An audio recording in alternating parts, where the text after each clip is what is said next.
하나님 말씀은 로마서 8장 1절에서부터 8장 1절에서 17절의 말씀입니다.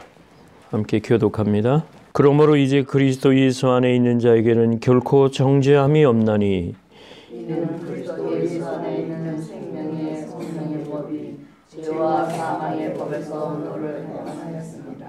율법이 육신으로 말미암아 연약하여 할 수 없는 그것을 하나님은 하시나니 곧 죄를 인하여 자기 아들을 죄 있는 육신의 모양으로 보내어 육신의 죄를 정하사 육신을 쫓지 않고 그 영을 쫓아 행하는 우리에게 율법의 요구를 이루어지게 하여 하십니다. 율법을 육신을 좇는 자는 육신의 일을 영을 좇는 자는 영의 일을 생각하나니 육신의 생각은 사망이요 영의 생각은 생명과 평안이니라. 육신의 생각은 하나님과 원수가 되나니 이는 하나님의 법에 굴복치 아니할 뿐 아니라 할 수도 없습니다. 육신에 있는 자들은 하나님을 기쁘시게 할 수 없다. 만일 너희 속에 하나님의 영이 거하시면 너희가 육신에 있지 아니하고 영에 있나니 누구든지 그리스도의 영이 없으면 그리스도의 사람이 아니라. 또 그리스도께서 너희 안에 계시면 몸은 죄로 인하여 죽은 것이나 영은 의를 인하여 산 것이다. 예수를 죽은 자 가운데서 살리신 이의 영이 너희 안에 거하시면 그리스도 예수를 죽은 자 가운데서 살리신 이가 너희 안에 거하시는 그의 영으로 말미암아 너희 죽을 몸도 살리시리라. 그러므로 형제들아 우리가 빚진 자들 육신에게 져서 육신대로 살 것이 아니니라. 너희가 육신대로 살면 반드시 죽을 것이로되 영으로서 몸의 행실을 죽이면 살리니 우리를 하나님의 영으로 인도함을 받는 그들은 곧 하나님의 아들이라. 너희는 다시 무서워하는 종의 영을 받지 아니하였고 양자의 영을 받았으므로 아바 아버지라 부르짖느니라. 성령이 친히 우리 영으로 더불어 우리가 하나님의 자녀인 것을 증거하시나니 다 함께 자녀이면 또한 후사 곧 하나님의 후사여 그리스도와 함께한 후사니 우리가 그와 함께 영광을 받기 위하여 고난도 함께 받아야 될 것이니라. 아멘. 우리는 지금 예수님께서 우리의 죄를 대신해 돌아가신 고난의 주간, 고난의 기회를 사순절로서 지금 보내고 있습니다. 세례 요한은 예수님을 만나서 그렇게 얘기했습니다. 때가 찼고 하나님의 나라가 가까웠다. 그러니 너희가 회개하고 복음을 믿어라. 이렇게 설쳤습니다. 이 시대야말로 주님이 준비하고 계셔서 다시 오시기 전에 한 백성이라도 더 하나님 전에 인도하려 이제 우리에게 이 사명을 주신 겁니다. 제가 말씀을 준비하면서 결론을 내려봤는데 이 모든 동기는 사랑의 동기로 하는 겁니다. 사람이 생명을 구하는 것은 사랑하는 마음이 없으면 되지를 않아요. 그래서 먼저 하나님의 나라와 의를 구하고 하나님을 먼저 사랑하고 그 다음에 우리 서로 사랑하라 하는 것이 계명이라는 겁니다. 참 계명. 그런 마음으로 생각을 하면 못할 일이 없습니다. 좀 놀라운 것은 하나님이 이 말씀에 가르쳐 주신 그 복은 문법적으로 보면 과거 완령이라는 거예요. 이미 이루어 놓으셨다는 거예요.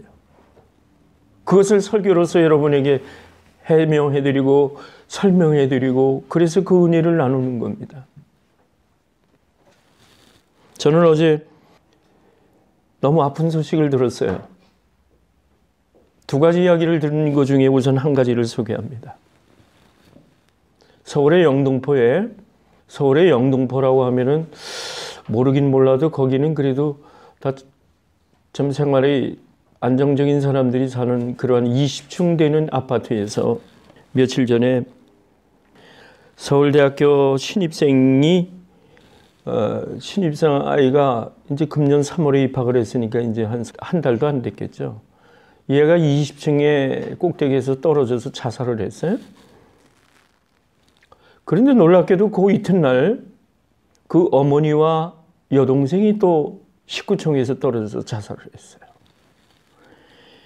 단란하게 네 식구가 살고 있던 그 아버지는 완전히 패닉 상태가 돼가지고 병원에 입원을 했어요. 그 이유를 보니까 아주 간단한 이유예요. 이 대학생애들은 특히 한국에는 좀 그런 좀 좋지 않은 문화가 있어요. 그 입학을 하면은 그저 적당하게 그저 환영식도 하고 그런 정도로 되면 되는데 그 술을 그렇게 많이 먹인다고 그래요. 그냥 소주를 이만한 잔에다 따라가지고. 그러니 그 애들이 그거 견뎌나요? 그 몇 년 전에도 이러한 화 때문에 죽은 애들도 있고 그런데. 그러니까 이제 그 선배들이 이제 하나의 뭐 의식행위로 그렇게 했겠죠. 잔뜩 술이 취해가지고 애들이 그렇잖아요. 가방도 잃어버리고 오고 뭐 소지품도 잃어버리고 오고잖아요. 그래서 이제 잃어버리고 집에 왔는데 그 아버지가 그 이튿날 굉장히 야단을 친 것 같아요. 뭐 술 먹은 걸 야단을 했는지 소지품을 잃어버리고 온 것에 대해서 야단을 하신 모양이에요. 근데 이 아이가 아버지가 꾸짖는 말씀을 잘 듣고 잘하겠다고 그랬으면 될 텐데 이게 이제 마음으로 그 소가리를 하다가 그 길로 가서 자살을 해버렸어. 자 보셔요.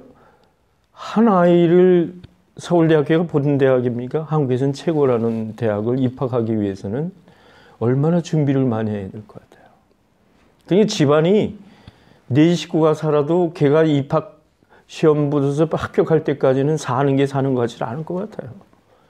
그 하나의 희망을 걸고 그 동생도 이제 몇 살 차이는지 몰라도 여동생도 그랬고 엄마는 뭐 말할 수 없이 이한테 모든 희망을 걸었죠. 그래서 합격을 해서 참 얼마나 기쁘겠어요.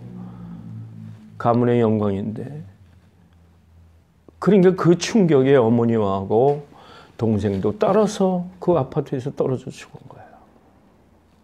나는 이 이야기를 왜 드리느냐면은 사람이 살아가면서 삶의 동기가 무언가를 알아야 돼요. 왜 살아가는 거냐?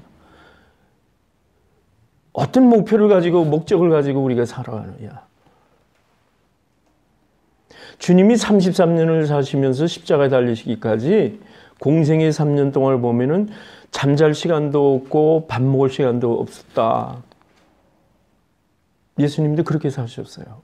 목적이 있기 때문에. 목적을 가지고 사셨단 말이에요. 오늘날 우리에게도 마가복음 16장에서도 끝부분에 그런 얘기가 나오죠. 마태복음 28장에서도 마지막 숙제를 우리에게 주셨어요. 그 숙제가 뭐냐? 복음을 전파하라는 거예요. 하늘 나라가 가까웠으니 회개하고 예수 믿으라 구원을 받으라 하는 이런 진리의 말씀을 전하는 것이 이 시대의 마지막 과제라는 거예요. 나하고는 상관없어? 아니에요. 나에게 주신 하나님의 과제예요. 예수님이 친히 제자들 앞에서 그런 모범을 보이시고 그가 목적을 가지고 계획을 만들어서 그는 열심히 죽기까지 그 다음에 부활하여 이제 승천하시기까지 그분은 그분대로 계획 안에 섭리 가운데서 정확하게 그분은 하나님의 뜻대로 살아가시는 분입니다. 우리가 그분을 스승으로 모시고 예수님의 본을 따라서 발자취를 따라서 우리도 오늘 살아가는 것입니다.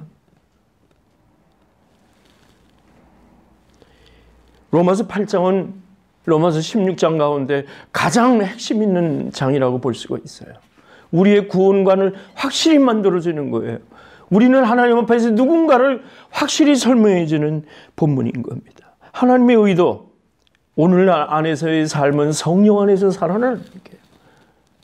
하나님께서 그의 아들 창조하신 이후에 그의 아들 예수를 보내셔서 십자가의 길을 걷게 하심으로 사람으로 말미암아 영생을 갖도록 하나님을 알게 하고 예수님을 아는 것이 영생이라고 요한복음 17장 3절에서 말씀을 했습니다. 예수님을 알게 하신 후에 이제 교회의 시대를 알리기 위해서 그분이 부활하신 후에 제자들을 모아놓고 승천하시기 전에 40일 전에 그는 제자들에게 부탁을 하셨어요. 내가 분명히 다시 올 터이니 너희들은 이 마지막 때의 과제를 이행하라. 그게 뭐냐면은 성령님이 너희를 인도하니 성령님에 의지하여 하늘나라를 이루어가라. 그러니까 하나님이 계실 때나 예수님이 계실 때나 성령님이 지금 인도하실 때나 하나님의 삼위일체의 그 모든 내용으로서 우리는 신앙생활을 지금 감당하는 거예요.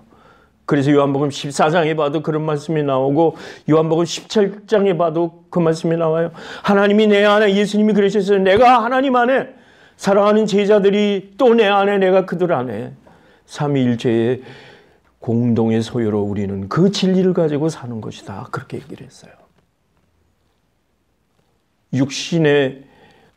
육신에게 죄를 갖게 하신 후에 그 모양을 갖추어서 죄 없으신 예수님이 이 땅에 현현하셔서 나타나셔서 성육신하셔서 왜 그분이 죄 있는 인간의 모습으로 죄를 뒤집어 씌우셔야 되냐 말이에요.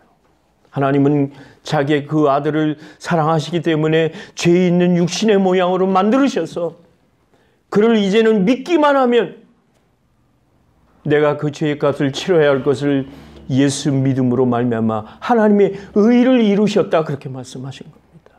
믿음으로 말미암아 이제는 우리가 죄인이 아니요 의인이 되었다는 겁니다. 아브라함이 하나님을 믿는 그 믿음을 가지고 하나님께서는 의로 여기셨다 했습니다.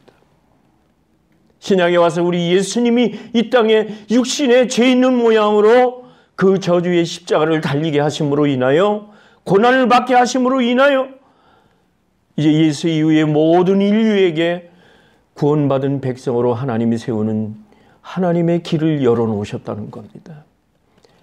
그래서 그 안에서 위인의 이름을 받는 우리들에게는 이제 성령님이 우리를 안내하시고 주님 만날 때까지 우리를 인도하신다는 사실인 겁니다. 예수 그리스도를 안에서 구원받은 자는 결코 정죄함이 없다고 그랬습니다. 예수 안에 있는 자에게는 정죄함이 없다는 것은 죄를 묻지 아니하신다는 말씀입니다. 예수 믿으면 이제는 죄인이 아니고 전부 의인이라는 겁니다. 예수 안에 있는 생명의 성령의 법이 죄와 사망의 법에서 너를 해방하였다는 거죠. 놓아주었다는 거예요. 얽매였다는 것을 자유인으로 만들어주셨다는 그 말씀인 겁니다. 왜 정죄함이 없느냐? 예수 안에 있는 생명의 성령의 법이 죄와 사망의 법에서 해방시켜줬다는 겁니다. 이러한 명제를 우리가 믿고 우리는 여기서 절망할 필요 없습니다. 자유함이 있습니다. 평강만이 있습니다. 아까 내가 예화를 들은 그 가족이 이러한 생명의 주님만 믿었다면 그러한 끔찍한 일은 감당하지 않았을 겁니다. 사랑하는 여러분들은 예수 만나서 행복하신 분들입니다. 그 믿음 가지고 사셔야 됩니다. 그 누구라도 여러분에게 정죄함을 묻지 않습니다. 사단이 와서 여러분에게 도전을 하더라도 여러분은 예수 믿는 그 믿음으로 말미암아 이제 하늘나라의 시민이 되었고 하나님의 자녀가 되신 겁니다. 요한복음 14장 16절에 보니까 내가 아버지께 구하겠으니 그가 또 다른 보혜사람은 돕는 일을 말합니다. 도와주는 일을 보내주셔서 영원토록 너희와 함께 하시겠다는 말씀입니다. 예수님이 분명히 말씀하신 것은 여러분이 예수 믿고 죄를 해결하셨다면 그때부터는 영원토록 보혜사 성령님이 여러분을 순간순간 인도하신다는 사실을 믿으셔야 됩니다. 이제 여러분들은 자유인입니다. 왜? 성령님이 여러분을 인도하시기 때문에. 정죄하지 않아요. 예수 안에 있는 생명의 성령의 법이 죄와 사망의 법에서 해방하였다. 성령님은 죄로 인하여 죽을 몸에 생명을 갖다 주시는 분입니다. 성령의 사역은 예수 안에서 우리를 의롭다 하시는 하나님의 일인 것입니다. 그래서 오직 의인은 믿음으로 말미암아 살리라. 로마서 1장 17절에 분명히 말씀하셨습니다. 의인은 믿음으로 말미암아 사는 것이 의인이라는 거예요. 육신의 연약함을 우리는 가졌습니다만 아담이 그래서 범죄했습니다만 그래서 예수 그리스도는 죄 있는 육신의 모양으로 오셔서 육신을 따르지 않고 그 영을 행하는 우리에게 율법의 요구가 이루어지게 함이라는 겁니다. 율법을 다 지켜야 됩니다. 613가지가 되는 그 율법을 완전하게 이루어야 할 사람이 누가 있겠습니까? 우리는 못합니다. 여러분 인생 사시면서 613가지 되는 율법의 법을 여러분 다 이행하실 수 있겠습니까? 그런데 단 한 번 예수님은 율법의 마침이 되었다고 그랬습니다. 율법을 완성하신 분이라고 됐다는 거예요. 그래서 우리는 예수만 믿으면 이제 나는 내가 율법의 모든 걸 이루었다 그렇게 가름하는 겁니다. 우리는 하나님의 사람이 된 겁니다. 율법을 여러분이 이루기 위해서는 성령님이 여러분을 이끌어 주시는 거예요. 히브리서 4장 15절 보니까 모든 일에 우리와 한결같은 시험을 예수님이 받으셨는데 하나님께서 육신의 죄인의 모양으로 오셔서 이 세상에 오셔서 그가 하실 일을 하셨지만은 분명히 히브리서는 얘기합니다. 예수님은 죄가 없으시다고 그랬습니다. 주님은 죄가 없으신 분입니다. 우리가 이 세상 살아가면서 하나님을 아바 아버지로 부를 수 있다고 하는 것은 커다란 영광인 겁니다. 우리가 후사가 되잖아요. 자손이 되잖아요. 그 자손이 영영이 이어지는데 오늘도 여기 보니까 하나님의 후사가 되었다는 건 그리스도와 함께 후사, 그리스도와 함께 자손이 됐다는 거예요. 그래서 고난도 함께 받을 것이다. 왜 그랬느냐 하면 예수님도 고난 받으셨잖아요. 그러니까 우리도 주님이 오셔서 이 세상을 완전하게 바꾸시기 전에는 우리도 고난받는 겁니다. 당연한 겁니다. 누구든지 하나님의 영으로 인도함을 받은 그들은 하나님의 아들이라 그랬습니다. 사랑하는 여러분들은 하나님의 인도함을 받고 계신 분들입니다. 이 미국에서나 나올 수 있는 또 아름다운 예화가 하나 있어서 소개합니다. 저 위에 시카고에 있는 데 가면 인디애나주라고 있는데 인디애나주에서 실제 있었던 중학교의 일입니다. 한 아이가 머리에 뇌종양이 일어났어요. 그래서 병원을 갔더니 이것을 치료하기 위해서는 방사선 치료도 해야 되고 하니까 머리를 박박 깎아야 된다는 얘기예요. 그래서 치료를 받고 이제 학교로 돌아갔습니다. 그런데 말이죠. 이 반 아이들이 자기 집에 가서 모두 엄마한테 머리를 깎아달라고 그러는 거예요. 하나와 같이. 그러니까 그게 무슨 마음이겠어요? 그게 예수님이 십자가에 달리시는 마음 아닌가 이렇게 생각해요. 자기 사랑하는 친구가 병을 앓는 것도 고통스럽고 병을 앓는 것도 불쌍하고 힘든데 반에서 걔가 머리가 깎아머리가 되어 있으면 얼마나 걔가 마음으로도 힘들까 해서 반 아이들이 자기 집에 가서 엄마 보러 머리 깎아달라 해서 그 반만큼은 특별히 모두가 깎아주게 된 거예요. 여러분 이게 사랑 아니겠습니까? 근데 이런 마음이 어떻게 나올 수 있었겠느냐 이런 얘기예요. 성령님께서 역사하시냐면 그런 마음이 들겠느냐 이런 얘기예요. 우리 예수 그리스도인의 목표가 있습니다. 빌립보서 3장 1절에서부터 이후에 나오는 말씀인데 이 세상에서 그리스도 예수를 아는 것이 가장 고상하다는 표현을 썼어요. 고상하다고 하는 것은 뭐라 그럴까 좀 귀족적인 마음이라고 그럴까? 따르고 싶은 마음이라 할까? 그러면서 3장 3절을 보니까 이런 말이 나와요. 하나님의 성령으로 봉사하며 그리스도 예수로 자랑하고 육체를 신뢰하지 않는 우리가 곧 할례당이라 이런 얘기를 했는데 율법에서는 손 할례당이 있어서 할례를 받아야 그게 율법의 요구를 이루고서 이제 그 사람이 구원의 문제까지로 이렇게 하는 그 당파가 있었어요. 근데 빌립보를 향해서 바울은 그렇게 얘기를 했어요. 성령으로 봉사하고 예수로 자랑하고 육체를 신뢰하지 않는 우리가 곧 할례당이라는 겁니다. 우리가 좀 아기같이 되었으면 좋겠어요.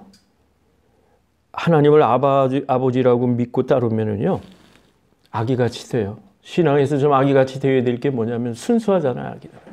그대로 따르잖아요. 그래서 빌립보서 2장 13절에 그랬잖아요. 하나님이 당신의 기쁘신 뜻을 위해서 우리로 하여금 소원을 두고 행하게 하신다고 그랬잖아요. 하나님 아버지의 기쁘신 뜻을 위해서 우리 가슴에 하고자 하는 그러한 소원을 두고 행하게 하시는 그러한 삶, 그걸 따르는 삶이 그리스도 안에서 성령이 충만한 삶인 겁니다. 아까 숫자 얘기를 제가 얘기를 했습니다마는 한 두 가지만 더 여러분에게 가르쳐 드릴게요. 하나님의 성경에서 말이죠. 이것을 해라 하는 말씀이 248가지가 있답니다. 그런데 하지 말라라는 말이 더 많아요. 외우기 좋게 1년은 365일이거든요. 하지 말라는 게 365가지가 나와요. 근데 놀라운 거는 말이죠. 여러분이 살아가시면서 제일 신앙생활 하시면서 제일 힘든 부분이 그리스도의 영이 없으면 그리스도의 사람이 아니라고 지금 8장 9절에도 나오지만 내가 그리스도인임에도 불구하고 항상 도전받는 게 있습니다. 그 도전받는 게 뭐냐면은 두려움이에요. 성령으로 충만해서 그렇게 살아가는 것 같지만 항상 뒤따라오는 게 두려움이에요. 그래서 예수님도 두려워하지 마라. 평강이 내게 있을지어다.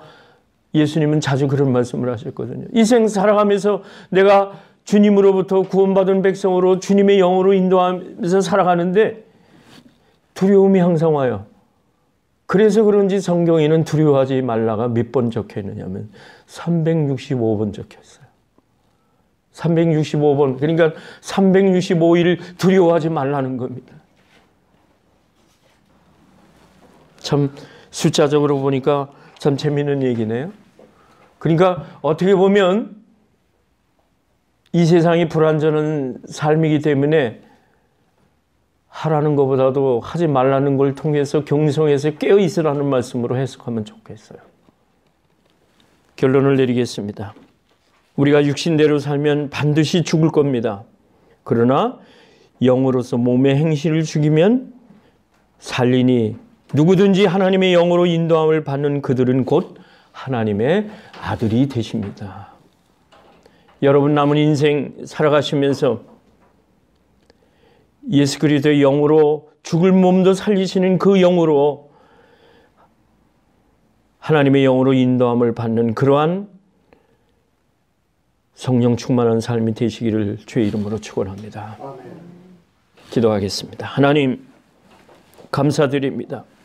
이 땅에 살아가면서 영원히 정죄받지 아니하고 하나님 예수 그리스도의 자녀 삼아서 성령님으로 인도함을 받는 우리들이 그리하여 죄가 없으신 예수님을 육신의 모양인 죄 있는 모양으로 이 땅에 보내셔서 단번에 구원의 완성을 이루신 주님께서 우리가 그를 믿을 때마다 하나님의 자녀라 일컬음을 얻게 하셨사오니 세상 살아가면서 삶의 동기가 하나님께 목표를 두고 사는 분명한 삶으로 저희를 인도하여 주옵소서. 아버지 하나님 앞에 이제 이 구원의 확신을 가지고 사순절을 보내고 있습니다. 하나님 우리 예수님을 깊이 생각할 수 있는 모든 나날이 되도록 축복하여 주옵소서. 예수님의 이름으로 기도하옵나이다. 아멘.